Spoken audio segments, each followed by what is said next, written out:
Buenos días, buenas tardes, buenas noches. En este video vamos a dar toda la información y los detalles en relación a una novedad que ya se sabía desde hace bastante tiempo, pero que a inicios de esta semana se terminó de confirmar al 100% y estaría bueno también dar todos los detalles al respecto. Carlo Ancelotti se ha convertido ya oficialmente en el nuevo entrenador del Real Madrid. Es cierto que falta todavía que asuma, que viaje al país sudamericano para terminar de arreglar quizás unos ínfimos detalles que todavía faltan por resolverse, pero ya mediante un comunicado oficial, las redes sociales de la Confederación Brasileña de Fútbol anunciaron a Ancelotti como nuevo seleccionador de Brasil. Hubo muchísimas dudas en relación a si iba o no a asumir, teniendo en cuenta que en su momento se habían cortado totalmente las comunicaciones entre su representante y los directivos más importantes de la selección brasileña de fútbol. Sin embargo, en el último tiempo se han vuelto a reactivar las charlas, sabiendo que Ancelotti no va a continuar siendo el entrenador del Real Madrid, más allá de que todavía tiene contrato hasta el 30 de junio del 2026, ha decidido dejar el cargo en común acuerdo con la dirigencia debido a los malos resultados de esta temporada y a que parecería que ya no tiene nada más que entregarle al conjunto donde se coronó 3 veces campeón de Europa. Un nuevo desafío para el técnico italiano y una Brasil que tiene que reencontrarse con su mejor fútbol. ¡Empecemos!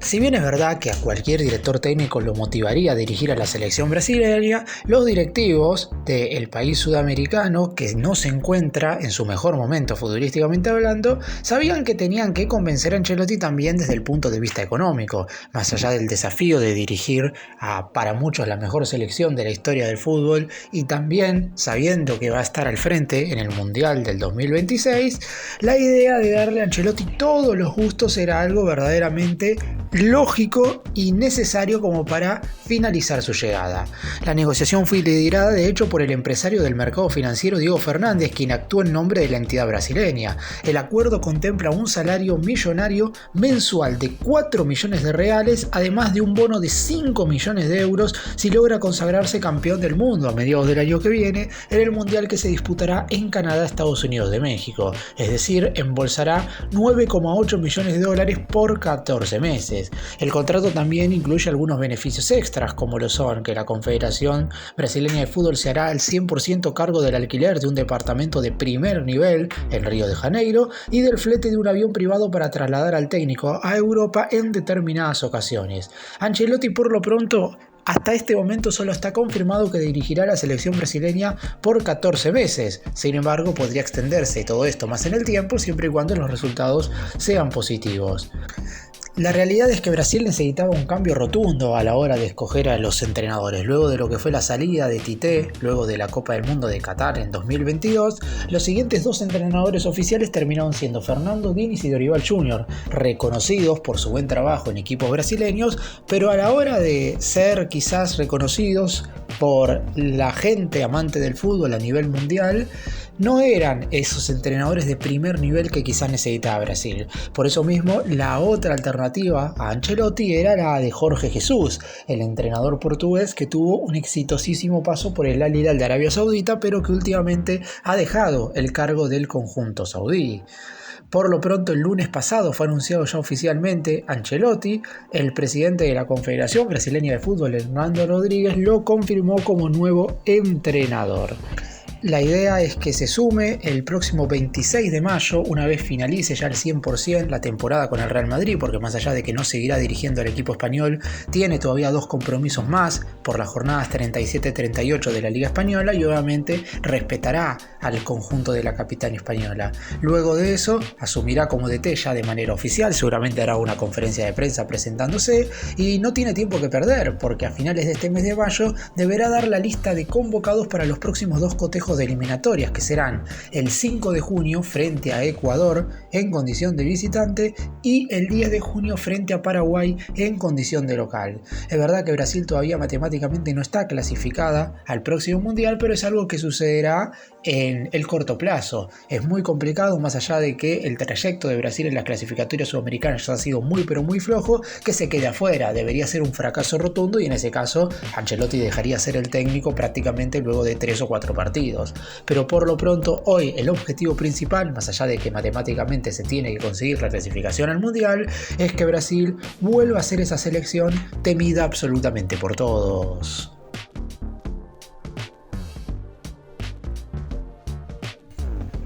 Muchos asemejan esta situación que está viviendo la selección brasileña de fútbol a la que tuvo que pasar en su momento cuando se clasificó a la Copa del Mundo de Corea-Japón 2002. Un equipo que tenía grandes futbolistas que en sus respectivos equipos estaban teniendo un gran nivel, pero que en la selección no estaban mostrando demasiado. En aquel entonces llegó Scolari para terminar de clasificar a Brasil a la Copa del Mundo y posteriormente se coronó con el Mundial, en el que en ese momento fue el quinto de Brasil. En esta oportunidad, Ancelotti llega para terminar de encaminar la clasificación de Brasil al Mundial del 2026 con muchos jugadores que son considerados los mejores del mundo, pero que hay que ver qué es lo que sucederá con ellos porque la mayoría está siendo muy cuestionado a nivel selección. Por lo pronto el recorrido de Ancelotti obviamente le da un salto totalmente positivo para hacerse frente de Brasil. Es verdad que dirigir a un equipo no es lo mismo que dirigir a una selección, eso lo tiene clarísimo el entrenador y su cuerpo técnico, pero también saben perfectamente que este puede llegar a ser el desafío más importante de su carrera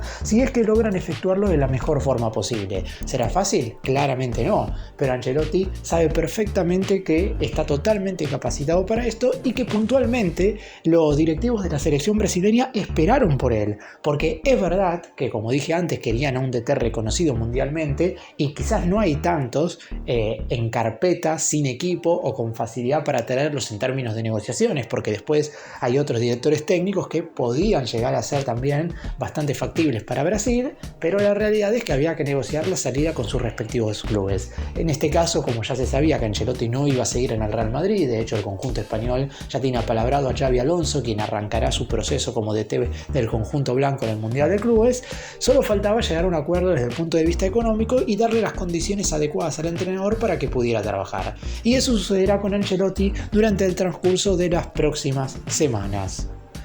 Uno de los cuestionamientos que sí hay en relación a la llegada del actual entrenador es que no es brasileño.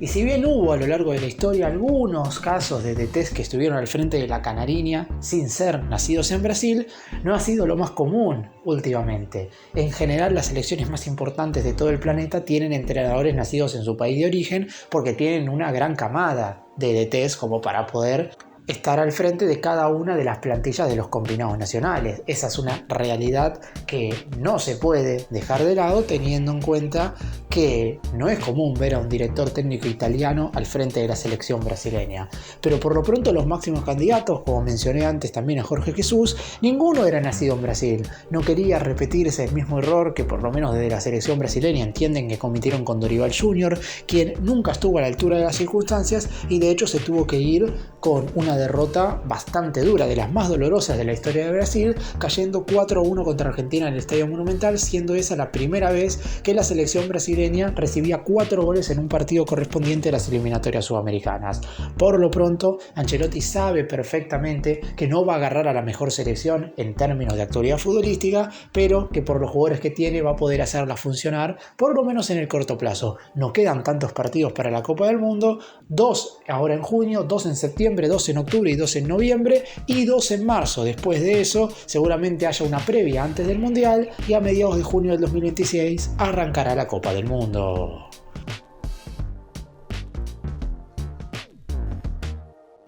La principal crítica hoy por hoy a la selección brasileña quizás no recae tanto en el entrenador. Es cierto que la parcialidad brasileña no estaba para nada contenta con el trabajo de Dorival Jr., pero lo que hay que tener en cuenta es que esto, por lo menos es lo que creen desde el lado de la prensa y desde los simpatizantes más fieles de la selección brasileña, es que por la calidad de jugadores que tiene Brasil en su plantilla, debería poder imponerse a ciertos rivales sin necesidad de que el DT sea un hombre de primera gama a nivel mundial. Ahora se ha terminado de contratar a Ancelotti, Ancelotti, y Ancelotti es esa clase de entrenador. Pero han sido muy cuestionados jugadores como Vinicius Junior, ganador del último premio de Best y uno de los mejores futbolistas del planeta, más allá de que su cierre de temporada en el Real Madrid no haya sido el mejor, no deja de ser un jugador distinto. Rafinha, para muchos inclusive candidato a ganar el Balón de Oro por la revista France Football, por su enorme participación en el Barcelona, y más allá de alguna que otra actuación un tanto valorable con Brasil, después no ha estado a la altura de las circunstancias. De Rodrigo Góes ni hablemos, porque ha sido un jugador que básicamente nunca ha estado a la altura de Brasil. Las ausencias de Gabriel Jesús y de Richarlison no han sido para nada beneficiosas para la selección brasileña, pero cuando estuvieron tampoco han estado a la altura de las circunstancias. Siempre estoy hablando igual desde el Mundial de Qatar hasta ahora. Algunos de los jugadores que mencioné, como el caso de Richarlison, en su momento tuvieron un rendimiento al menos óptimo, pero después de eso no ha funcionado ningún futbolista de ataque de la selección brasileña. Si nos fijamos bien, el mejor momento ofensivo de Brasil desde el término de Qatar hasta ahora fue a finales del 2024, y los dos nombres más rutilantes habían sido Igor Jesús y Luis Enrique, que eran futbolistas que en ese entonces estaban desempeñando en el Botafogo, que posteriormente iba a ganar la Conmebol Libertadores. Obviamente no son únicamente cuestionados los delanteros, jugadores como Lucas Paquetá, Bruno Guimaraes, el mismo Marquinhos, tienen buen nivel en general con sus respectivos equipos, pero a la hora de jugar con la selección, todos parece que bajan 2 escalones en lo que tiene que ver con su rendimiento. Y de los laterales de Brasil no hablemos, debe ser el peor momento de los marcadores puntas de Brasil en toda la historia.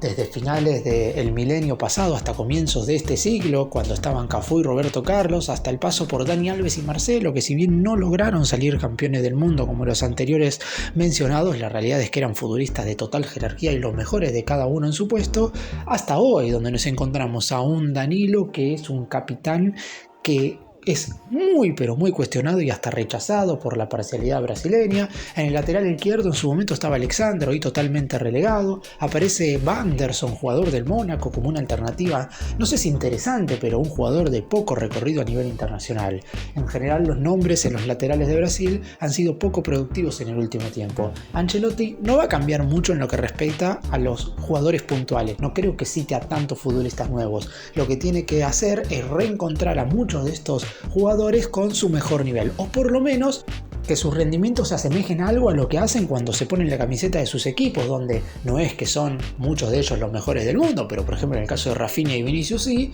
y que medianamente si hacen un 70-80% de lo que hacen en sus clubes en la selección, seguramente Brasil podrá salir adelante y evolucionar, sobre todo futbolísticamente hablando, porque resultados positivos se van a poder conseguir. En general, con excepción de Argentina, Brasil tiene mejor plantilla que el resto de las selecciones sudamericanas, pero tampoco ha jugado bien al fútbol en el último tiempo, así que ese será un trabajo muy arduo para Ancelotti y que deberá mejorar en un lapso muy corto de tiempo. Para muchos, Carlo Ancelotti inclusive es el mejor entrenador de la historia de fútbol, por lo menos a nivel clubes, y no está mal ponerlo en ese lugar teniendo en cuenta que es el DT que más veces ha ganado el torneo más importante a nivel equipos, que es la UEFA Champions League. Recordemos que él logró ese trofeo en 2 oportunidades con el Milan, en las temporadas 2002-2003 y 2006-2007, y posteriormente lo hizo en 3 oportunidades con el Real Madrid, en las temporadas 2013-2014 y en las temporadas 2021-2022 y 2023-2024. Sin embargo, para muchos, el hecho de dirigir a una selección lo va a posicionar a Ancelotti inclusive en un lugar un tanto más alto que al resto de los competidores en relación de entrenadores, que también se pueden decir que han sido los mejores de la historia, porque ni Guardiola, ni Mourinho, ni Ferguson, ninguno de ellos ha estado al frente de una selección. Y en el caso de Ancelotti le llega esta gran oportunidad nada más y nada menos que con el combinado brasileño. Si logra tener un buen paso y logra sacar a Brasil de este pozo futbolístico en el que se encuentra, obviamente estaremos hablando de un entrenador que quedará marcado en los libros de historia.